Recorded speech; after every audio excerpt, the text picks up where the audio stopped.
Hello, Red Wave. Welcome to Bulldogs podcast. My name is Caleb Nail. Joining me is co-host Caleb Pletz and a very special guest today, Jason Kelly from the Let's Run podcast.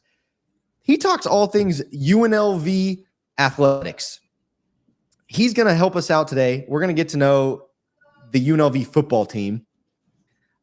Jason, when it comes to UNLV athletics, first off, thank you for joining us. If you get kicked off, I'm sorry. Thanks for having me. No, of course. If you get kicked off, my internet is terrible, so that's why. I'm sorry. We'll get you back in. Don't worry. When it comes to UNLV athletics, I always get confused. Running Rebels is the basketball team. Then it's just Rebels for everybody else. Am I right there? Is that correct? Yeah, you're correct. So the only team that uses the name Runnin' Rebels is the basketball team. The rest of them are just the UNLV football team, the Rebels. So everybody always calls our football team the Runnin' Rebels, and we're always kind of like, no, but it's okay. There's way worse things you could say about our program than mixing up the names of the teams. All right, tell us about the Let's Run pod. What do you do there, and how's it been going for you? So yeah, like I kind of noticed that, especially in the Mountain West, for however long the Mountain West continues to exist, there is a lack of media surrounding the teams. And there's good stuff with Boise. I think this podcast has done a really good job with Fresno. But I kind of wanted to create a podcast for UNLV that could help kind of, all boats rise. When the tides rise, all boats rise. And so I kind of wanted to create a podcast to have UNLV specifically in like the online podcasting kind of Twitter media space. And so I started it just because, you start a podcast about something you know about, and I'm about as diehard with the Rebels as it gets. So it's been really fun, and I've loved getting to know all the rest of the Mountain West teams. I hadn't met Fresno was one of the few schools I hadn't really contacted. So I was pretty excited that, to get contact with you guys, especially. Likewise. No, thanks for reaching out and doing this, because it's been tough to be on with UNLV finding, and really in the Mountain West, there's very few of us. So we're happy to have you. What I want to start with is the overall feeling in Vegas surrounding the Rebels football team. What has been the fan base's overall feeling as of right now? You guys are off to a hot start. Is the fan base following that? Yeah, so we're expecting maybe our biggest crowd ever against Fresno this weekend. UNLV is not in Las Vegas, because there's so many entertainment options. You have to be winning in order for people to go to your games. There's too much, between the Raiders, the Golden Knights, the NBA team that will be in our city soon. Like, there's just too much going on. And so the Raiders sucking right now and being awful and unwatchable has actually been pretty useful to UNLV football. Because we play in the same stadium. And so, like, why pay $500 for crappy, nosebleed seats for the Raiders when you could pay $80 for great seats for the Rebels, And so there's a lot of excitement right now. And I feel like this Fresno game is going to be a pretty good barometer of, like, to tell, like, how bought in the town actually is in this program, because we were terrible for 50 years. And so it takes time to build trust as a program. We were maybe the worst team in the FBS for 50 years. And that was purposeful. Vegas did not want anything to do with college sports, and especially after Jerry Tarkanian. And, that's one thing our schools share. Especially after Jerry Tarkanian, nobody wanted anything to do with college sports in Vegas. And so the lack of investment has shifted. There's a real buy-in with the football program. And I've never seen Vegas so pumped about a UNLV team since probably 2013 with their basketball team. It's been pretty fun. Yeah, it's definitely a matchup that we've had circled on the calendar since preseason, and just kind of seeing the success of UNLV last season, building on that. And Coach Odom didn't leave. We're like, maybe he could just immediately springboard into something better. He doesn't. He stays. It's like, okay. And Ricky White stays. Like, okay. They kept their best wide receiver, and DeJesus is still there. So it's like, okay, I think they're actually building something here.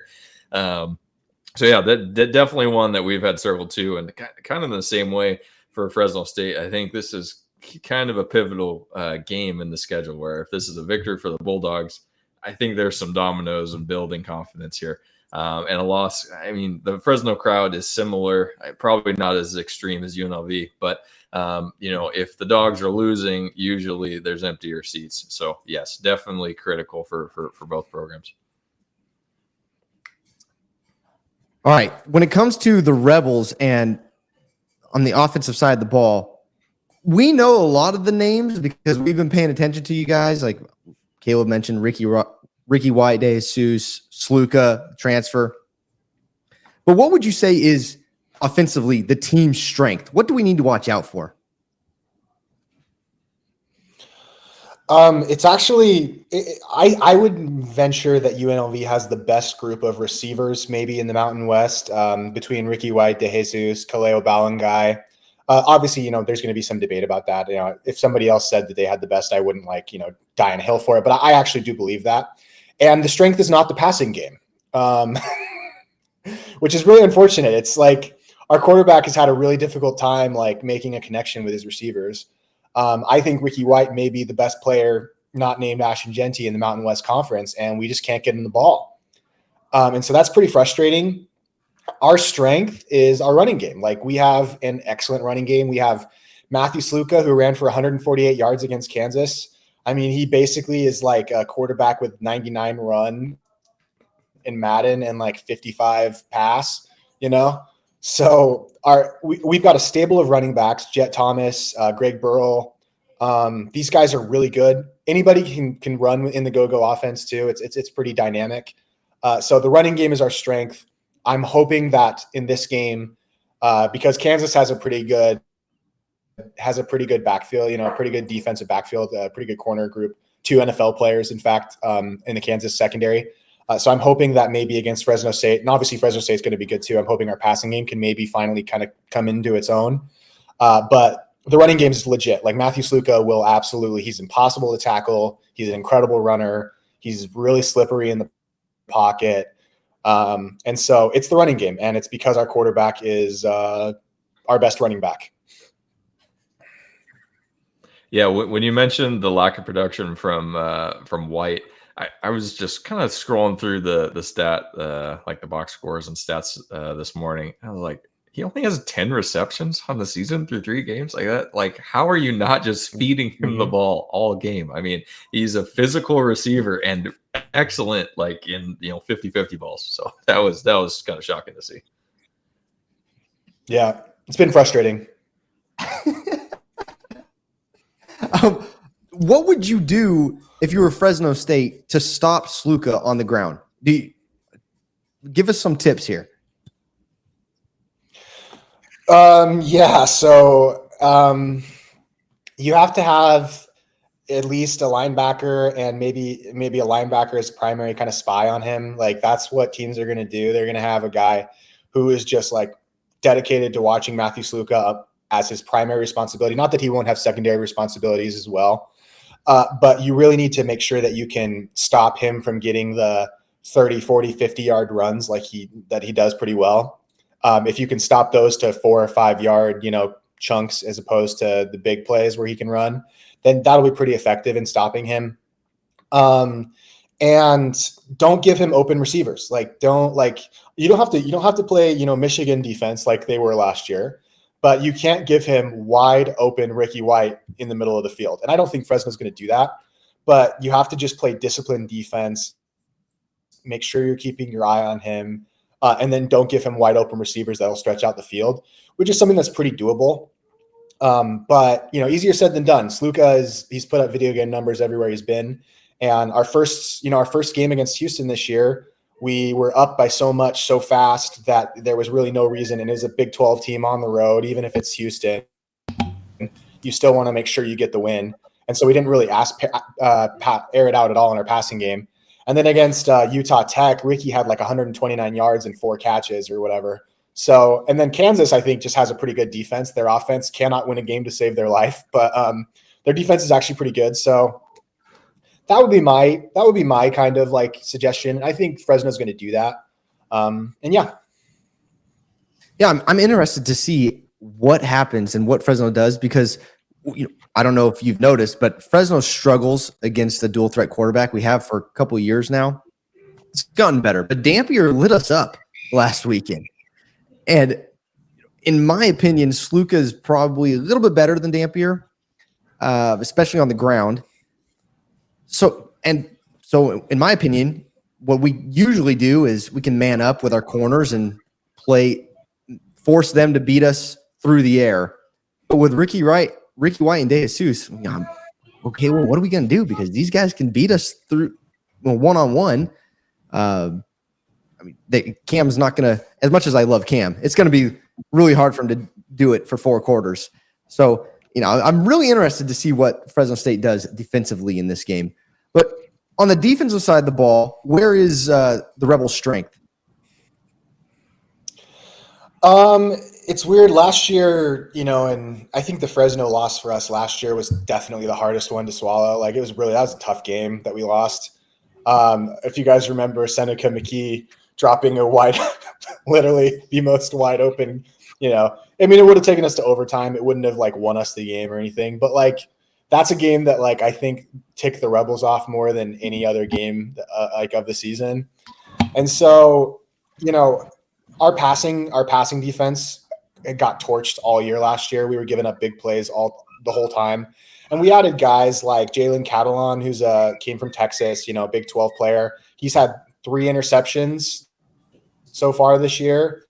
And actually, I think our secondary has been pretty solid. You have, guys like Marcel McDuffie, who should be back from injury. He's incredible. And so I actually like our secondary and linebacking core a lot. I don't love our defensive line. I don't think we have a great defensive line this year. Which is kind of the inverse of what it was last year, which is kind of funny, but that's how it works sometimes. I'm liking the sound of that because right now Fresno State offensive line is battered and bruised and just dealing with injuries like crazy. So that makes me feel a little better that maybe it's not the A team that we're going up against on the defensive line. Well, we blitz a lot with our linebackers. Our linebackers have been very good at getting. It's not our defensive line that's getting there. It's our line. I think Jackson Woodard has 4 sacks or something so far this year through 3 games, which is pretty solid for a middle linebacker. And he's also all defense in the conference as well. So we'll still be able to get to the quarterback, but it's not going to be because our big boys are shoving guys aside and getting there. I think it'll be because the second part of the defense is getting there on blitzes, hopefully.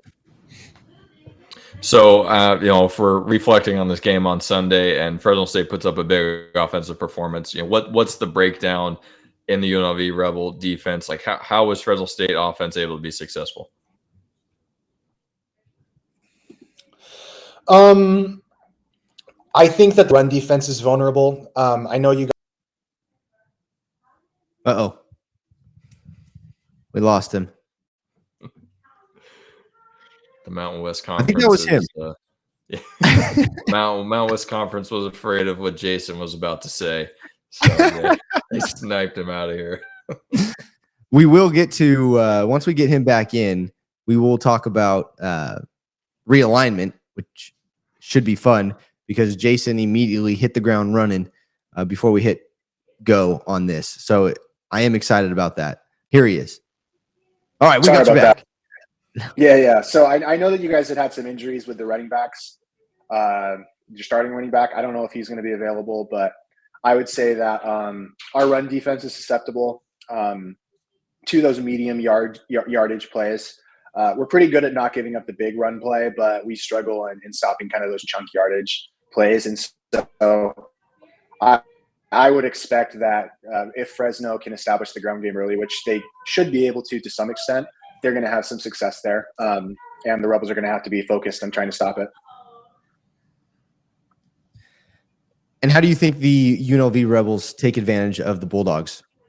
Or where, I should say? I mean, again, your guess is kind of as good as mine because the way that UNLV won their week 1 game was so limited. Houston's offense was so anemic and UNLV was just trying to get out of there with a clean win. And then I don't think you can take anything away from our week 2 game. And then that Kansas game was just one of the most bizarre,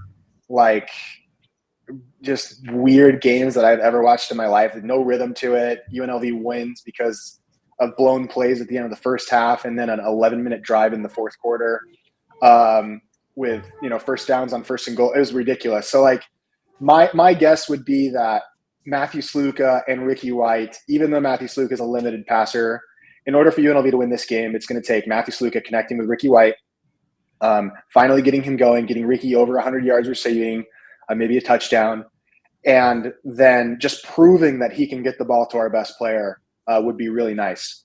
And then that kind of opening up the run game. I do expect Sluka, who's a warrior, to absolutely gash every defense that he plays this year, because he has with his legs. So it's going to take two big plays to Ricky White and then 120 yards rushing for Matthew Sluka.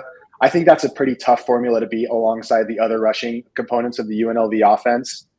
Are they going to be able to do it? I love Sluka Doncic, as we call him. But who knows? Who knows? I mean, I have this game as a complete coin flip right now. I do not have UNLV even with an advantage at the moment. I think the line should be around 2. UNLV hasn't shown they can beat Fresno in recent years. And so the same goes with Boise. Like, I'm not going to feel confident against these two schools that have been kind of a dark figure for us. I'm not going to feel confident that we can beat them until I see us beat them.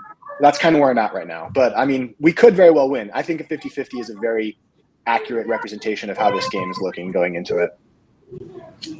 Yeah, I think I'd agree with you there. And there are a lot of injury question marks on the Fresno State side with starting running back, like you mentioned, Malik Sherrod.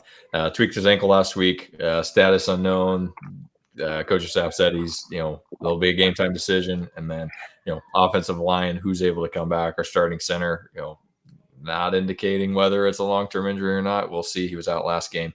But I did have one question, just looking at like maybe one of the coolest names of any roster on the Mountain West. I mean, tackle Tiger Shanks. I mean, do we have any insight on him? Because that is just an all-time name. He has one of the top 5 names or 10 names in college football. He's actually a pretty good player too. Like he might get a look at the next level. I'll see though. I mean, it's all going to depend, but he's great. He's actually really funny too. He's a really fun guy to be around, and wasn't super impressed with him against Kansas. I was a little frustrated with him, but hopefully he turns it around against Fresno. He's one of our best players, so it's great that he not only has a great name but also plays, so that the commentators have to say his name. It's great. I love it. I've seen this around the X world. UNLV hasn't really played any good teams, so they're not that good. What do you have to say to that? I mean, like, part of the reason why the teams that UNLV haven't won is because they played UNLV. Like that's kind of the best response you can give is like, Kansas lost a crazy game on the road where they should have won to Illinois. Kansas lost a crazy game to us that they should have won. Kansas lost a crazy game on the road to West Virginia that they should have won. Like, I don't think it's fair to say that Kansas is like one of the dregs of the Power 5. I think Kansas is a good win, whether you like it or not. And with Houston, like, it's not that we beat Houston, it's how we beat Houston.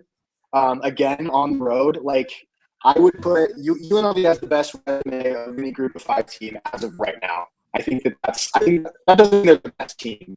But when you go to 2 Power 5, like, if we actually care about Power 5 distinctions, 2 Power 5 wins on the road is just effectively a really good thing.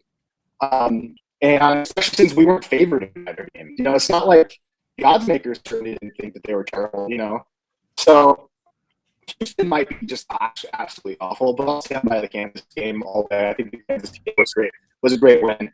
But I do think this is kind of the prove yourself game for UNLV, because we're on the season and you need a larger sample size. But UNLV at number 1 in the power rankings right now in the Mountain West. At Fresno and Boise basically tied. I think I give Boise the advantage because I really thought that their performance in Austin was pretty good.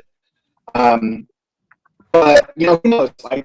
I would not be shocked if UNLV is not as good as some of the national pundits think that we are. But we don't know until we know. We're still in small sample size theater. Mm-hmm. You got anything, Caleb? Did you have anything to add? I got one more. Oh, Lost him again. The Mountain West just keep coming for Jason. Like they don't want to know what he has to say about this realignment. I'm shocked, Caleb, that actually I got my bars on here are full. I know. Yeah. Yeah. And I'm like fluctuating between 4 and 5. So this definitely was not a G5 Wi-Fi. Oh, no, he's gone. No, not happening. Well, as you can tell by our filling here, we got a little technical difficulties with the guest here. So hopefully he's able to get back soon. But I think, well, you can go with whatever you want, and maybe we'll see if Jason returns. Well, no. Here's something that I need to add in is that this episode is brought to you by ManageX. You need if you have property and you need help managing it, head over to managex.net, give them a call, look at all their stuff, look at what they do, look what they can, and then call them, and then they will be able to help you out with your needs when it comes to managing your property. ManageX and go to managex.net. They're big supporters of the pod and Fresno State Athletics. It's also brought to you by Ziveli Winery, spelled Ziveli, like Zavelli Winery, located on Biola, just north of Shaw. Local winery, local grapes. We have a great time out there. They have brick oven pizza open Saturdays and Sundays, noon to 5. Jason is back just in time as we finish our ads. So I had a question for you, and I got distracted. Sorry, so I lost it. But I am going to put you on the spot because it's been a coin flip. Now I remember. Now we're back into it. But I can you give us a winner and maybe a spread on it? Oh gosh, I mean, like, it's still Monday, and so I still kind of want to hear like reports coming out of practice. I still want to talk to some of the people around the program. So I will say that because it's Monday, I will give myself amenable to change right now. But I'm seeing like, and I know that is a cop-out answer, but like, I would pick Fresno State at the moment. I don't. Well, and here's the thing. Like, and I know that some UNLV fans will be upset to hear that I picked against us against Houston. I did pick us against Kansas, but I did pick I picked us to lose to Houston. And so I just like, if you want to win games like this, you have to show me that you can pass the ball. I know that King can pass the ball. I know that Fresno can win at a high level in the Mountain West. I know they can. I don't know that you can until you show it to me. So I have it as like a 31-30 kind of game, like literally a 1-point game with Fresno winning as of right now. If I hear good things out of, the nice thing for us is we are healthy. Like, we're completely healthy. We have one player who's kind of injured, but I think he'll play. So if I hear good things out of practice this week, maybe I'll change my mind to 31 UNLV over Fresno 30. But right now, I very slightly favor Fresno in this game. And just because I trust your quarterback more. Impressive really that you're able to contain your homerism, because Caleb and I very rarely pick against our dogs, especially now that we're on a 3-game winning streak. So, but it's funny. I kind of feel like Jason, like for the dogs right now, we have looked inconsistent at times. Can I trust certain aspects of the team? Can I trust them to execute at a high level? I don't know. And so I see the UNLV, what's going on at UNLV. I'm liking what I see with athleticism with Sluka. I understand that I understand the potential in his passing, but potential is the most dangerous word in the sports language. So I get all that. So I'm kind of with you, Jason, except I'm flip-flopping the teams. Like 1-2 point game, I'm favoring UNLV just a bit because they're at home. But with you talking about what's going on in the trenches, I think that could sway me towards Fresno State because I like what we have in the trenches right now, especially on the defensive side of the ball. So this game is going to be so fun. I think there's going to be a lot of fireworks in this game. Man, I'm excited. I have no idea where to go with it.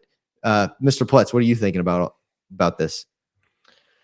Yeah, I'm concerned on the road, and if indeed it is a hostile home environment for the Rebels, I think that that might be interesting to see how that how the team is able to respond. I mean, a very impressive stadium that I'm looking forward to going to for the first time.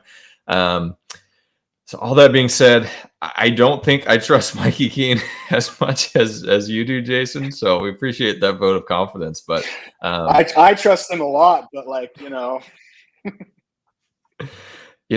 so I think it's going to come down to, like most weeks for us, how is the offensive line able to run block? And we feel pretty good about all three of our running backs that are getting playing time right now. So as long as we're able to get 4 or 5 yards carry, I think we'll be okay and be able to be balanced. But if UNLV and the linebackers are blitzing and causing some pressure in the backfield and stifling the running game, I think it's going to be a long day for Fresno State. So obviously I'm going to pick my Dogs to win. I have not come up with a score yet. So our fans are going to have to stay tuned to the preview episode to get my score.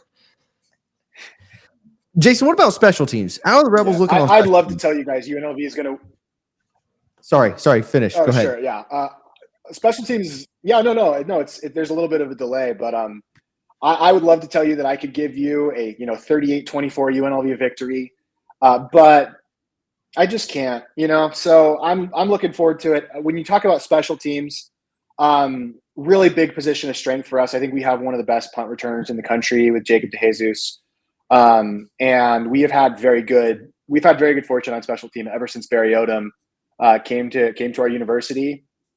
It's incredible, like the culture change that he's done in a year, basically a year.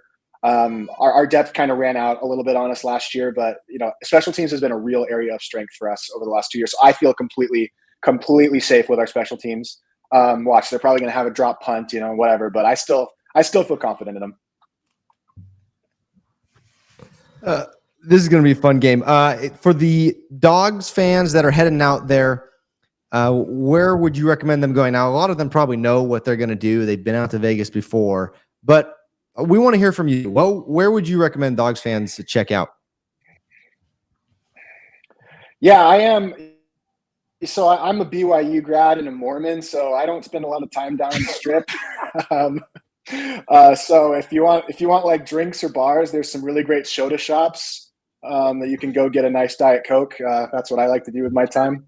But I don't know. I mean, Vegas is a place with everything. I mean, it's the eminent entertainment town. So I'm sure that Yelp will do a much better job and I'm born and raised here too. I'm from here, so it's not like but I'm sure Yelp will do a much better job than I can. Sakana Sushi. If you want sushi, go to Sakana Sushi on Maryland Parkway. That's all I got. A big win for BYU the other day. Huge. Go Cougs. Yeah, BYU does not need another person covering them.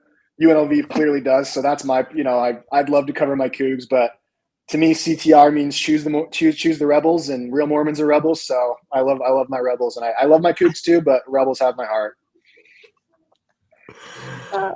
Love it. Well, Caleb, do you want to quickly touch on some realignment stuff that's happening really as we speak right now? I mean, do you have anything else on the game that we want to cover first? No. I want to hear from Jason what he thinks about everything going on, because when we got on here, I mean, we didn't even introduce ourselves. We hopped right into realignment talk, and Jason, you were very adamant about what was going on with your thoughts. And so tell the people what you're feeling as a Rebel right now. Well, today has felt like a Spanish soap opera with 85 twists and turns. Just when you think it's over, something else has happened. And so I've been kind of just in awe at the incompetence of Teresa Gould and the Pac-12 leadership, that they couldn't land the plane on the AAC schools. They apparently couldn't entice Air Force to join them. I obviously would prefer to be in the Pac-12, but goodness, is Gloria Navarez a better leader of her conference than whatever's going on at the offices of the Pac-12, because it's just been kind of embarrassing. As for UNLV with alignment, I'll be real. There was a little bit of like anger that we weren't in the initial, group of schools that were chosen. And I think that the way that the Pac-12 did this in such a scummy, vile manner, doing it cloak and dagger beneath the table, I think that's kind of coming back to bite them. If they would have just taken all the schools they wanted initially and done so without these big protracted agreements, rather than trying to do it under the table, I think that it probably would have worked out a lot better for them. The sentiment that you can use Las Vegas without UNLV, I think, is maybe for the Big 10 or the Big 12. But when I hear that from the Pac-12, which is essentially a glorified Group of Five conference, a really good one, the best one.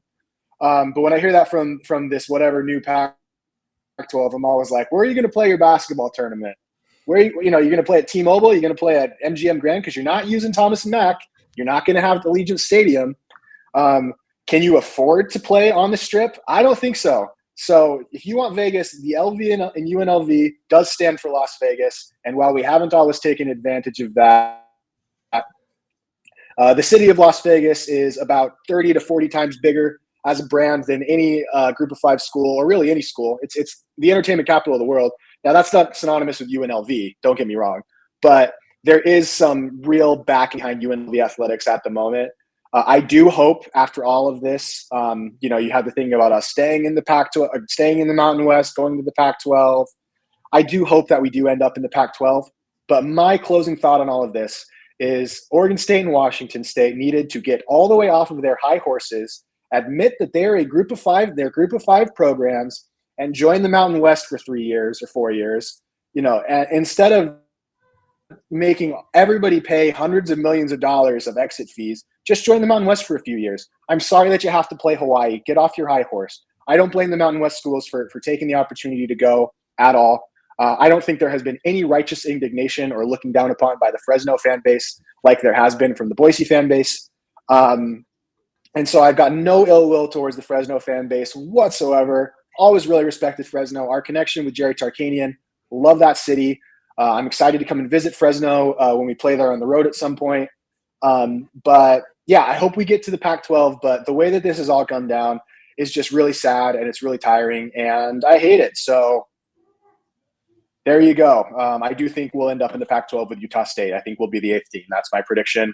And you should have just had us in the first expansion. So yep, that's how I feel. So is there any type of deal with Nevada, Reno, and they have to tag along with UNLV, or are they able to separate? Well, it was one idiot board of regent who floated that idea out there and corrupted everybody's mind with that doo-doo, because Reno sucks. Like if there's one thing that I have no respect for, it is the city of Reno. Their fan base sucks. Their city sucks. It's dirty. It's gross. I don't want to be anywhere near it. No, I like playing them because it's fun to teach little bro how real life is. But I don't really care whether they're in our conference or not. They're not tied to us whatsoever. There would have to be a board of regents vote. There's a belief that because the Pac-12 wanted to do this in secret, in order to separate the two schools, you would have had to have had a public vote that would have kind of unveiled the plans of the Pac-12 to try and reform itself. So some people think that's why we weren't in, because it would have ruined the whole cloak and dagger thing that Teresa Gould and the Pac-12 had going on. But no, we do not need to be a part of Reno. It sucks that they have to be a part of our state, but it is what it is. We can't change geography. Yeah, you could keep them. Otherwise, they're coming here, and we don't want that. So you can keep them. The Mountain West can have them. They can join the Big Sky. We'll play them once a year. Throw them a little bone. Go play the Jackrabbits. Pack. Anyway. Love it. And I mean, as we're talking here, a lot of stuff is still to be settled. So yes, hopefully I would like to see UNLV join the pack. I mean, I like that certainly better than Colorado State. I think they've done a whole lot of nothing lately. And I mean, I'm also looking at this at like other sports too, like Colorado State, Boise, they both don't play baseball. Fresno State, really good baseball program. I think we should continue that being the focus. I mean, UNLV, historically, they've had a pretty good baseball program. And I mean, basketball, really strong too. So we're looking at well-rounded universities that are able to fund and field teams for all the sports that the conference participates in. I think that's an important factor too. And the other thing I'll say is travel-wise, you'd be hard-pressed to find a city that is easier or cheaper to get to than Las Vegas. That's why the Mountain West has used it as a hub. That's why the Pac-12 used it as a hub. The campus is less than a mile from the airport. You know what I mean? And so when it comes to all these other sports, you have tournaments, Mountain West tournaments going on in Vegas. It's such a boon. And the idea that, that you can use them without UNLV, if you lose UNLV, you lose all those public facilities that are cheaper to use than trying to pay the MGM Grand or Caesars Entertainment on the Strip to rent their facilities. And so I think it creates a better experience for student athletes among all the sports. Having baseball, we have a great golf program, we have a good volleyball, and our women's basketball team is obviously really good. And we are the last group of 5 team to win a national championship in either of the 2 major sports of men's basketball or football. That's pretty sad for the group of 5, but it's still true. So I think Las Vegas has a ton to offer. And I wish we would have just been invited in the first place, and I wish that Oregon State and Washington State would have just joined, because all this, I love the Mountain West, and I'm sad to see what's happened to it. I really have a lot of respect for this conference, and I'm sad. I'm just sad about it. It just makes me sad. I hope everybody's okay. I know there's a lot of fan bases that are hurting right now, and so yeah. Except for Reno. Reno can burn. Oh, I agree. I was a big fan of the Mountain West Conference. I really enjoy the schools and the fan bases. We have friendships that we've created through the podcast for people. I want to play them still. And shoot, losing the San Jose State rivalry would be a bummer in my opinion, because like you, it's nice to beat them. Granted, we haven't had so much luck the past year, so it is a fun conference, and I'm with you, Jason. I don't know why the Pac-12 and Oregon State and Washington State decided to say, we're going to try and buy everyone back to us, when it would just be so much easier and more beneficial to every program if they just joined the Mountain West for a couple of years. I don't know how they could, contractually, if they could have kept the money that they had from the Pac-12 from the teams leaving, but if they could have figured it out, that would have been the way to go. And then 3 years, like you said, down the road, okay, now maybe we can rebrand as the Pac-12 or something. No, I don't know, but I'm with you. It's a bummer. I think it would have been 5 years. I think you would have had to have had a grant of rights for 5 years between all the programs. But the Big 12 media deal goes up in 2031. The ACC will have, conference realignment. There's going to be a huge shift in 2031. And so I just think it would have been smarter for all the schools just to bind together, get rid of all this extra crap fees. I'm sure that Gloria Nevarez, who was very prudent and very good at her job, could have negotiated all the Pac-12 war chest in some way that would have been beneficial to Oregon State and Washington State. And so I think it's just them trying to cling on to being a part of the Pac-12 anymore. And the Pac-12 is still a brand, it still exists, and I'm happy for Fresno. I'm happy for I'm not really happy for San Diego State, because it's really funny to watch them fail at leaving the conference over and over and over again. It's they keep coming back. They just keep coming back. It's great. And I'm Boise. I'm actually a fan of Boise, but anyway.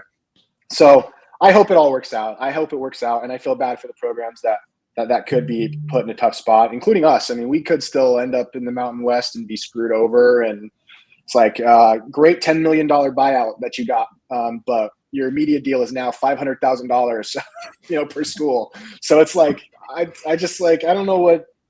Hopefully, it all gets. It's too fluid right now, though, and it's giving me a headache. And we have till 2026, so a lot can change in between that here and then. So it'll be interesting to keep up with it. Today won't be the end of it. No. All right, Caleb, we have anything else for Jason? I don't think so. I think we've pretty much covered this game. So, Jason, you got any other last thoughts on Fresno State versus UNLV? And will this game ruin one of these teams' season? Yeah, I will.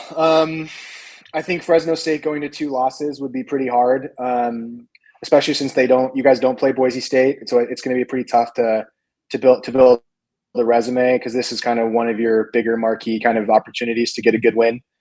So I do think a loss here by Fresno. I mean, it wouldn't ruin your season, but if you're trying to get like to the college football playoff, it's pretty much going to end. It's pretty much going to end those aspirations because I doubt you'll make the Mountain West Championship game if you lose this game. But you might. Who knows? And for UNLV, I mean, what I said coming into the season is that this and the Boise game, we have to split them. We have to at least go 1-1. 2-0 would be because we have both Boise and Fresno at home this year. So I wanted to at least split them. I had Fresno as a loss and Boise as a win, but who knows? So it wouldn't technically end our season, but it would narrow the road pretty drastically because we would be relying on you guys to lose another 2 games essentially in order to make the Mountain West Championship game. So yeah, it's pretty ride or die. I think UNLV has a little more forgiveness than Fresno does, but this is a big game, guys. Huge, and I can't wait for it. It's the best game of the conference season so far, and I think it's the biggest game of the season for us. It's revenge week, as we're calling it, because we're so ticked about Seneca McKee dropping that pass in the end zone. Well, we are forever grateful for that guy, whatever number he was. I can't remember, but that was honestly one of the funnier moments of my life attending a game in person. I mean, I felt terrible for the kid. I'm sure it was tough to drop that, but it was honestly hilarious to be there in person. Yeah, he transferred. He's gone. Yeah. So yeah, he ruined too many uniforms, crap in his pants. So we had to send him away. But he was a good guy. Seneca's a good guy. Sorry, Seneca. But it was bad. So there you go. Well, where can everybody find you? Sure. So you can check my Twitter. I post all of my podcasts directly to my Twitter. My Substack also, if you want to get them through email, you can subscribe to my Substack and it'll just email them to you. It'll always be free. I never charge anything. I never do sponsorships. And then I'm also on Spotify and Apple Podcasts, just the Let's Run podcast. There's a great little AI generated image that I use that you'll see that looks like Las Vegas as my brand logo. I'm just starting now. This is year 1 for full football season for me. I came in very late in the year, so a lot of growth. And I'm really grateful you guys had me on. Thank you so much. You guys have been awesome. Oh man, thanks for reaching out. We had a great time, and when you messaged me, I went and listened to your stuff and checked you out. You're doing a great job, man. Really appreciate it. You're a lot of fun. Keep it up. Keep going because it's gonna get tough. I guarantee it. But keep perseverance, baby. Perseverance. Thank you. All right, that is Jason Kelly. Check him out on X, Spotify. Give him some love, everybody, and let him feel the Red Wave love. I know we're one of the most hated teams. I saw this the other day on X. Everybody hates us, but I think our fan base they're pretty good people, and we can show some love. So let's show Jason some love as he starts out on his journey through covering the Rebels. Jason, good luck this weekend. Good luck the rest of the season. Good luck. If you score 30 points and we score 31, that's good for me. Like, we're good. But it's going to be a great game. It's going to be a lot of fun. I'm looking forward to it. Yep. Thanks, Jason, for joining us. Yep. See you guys.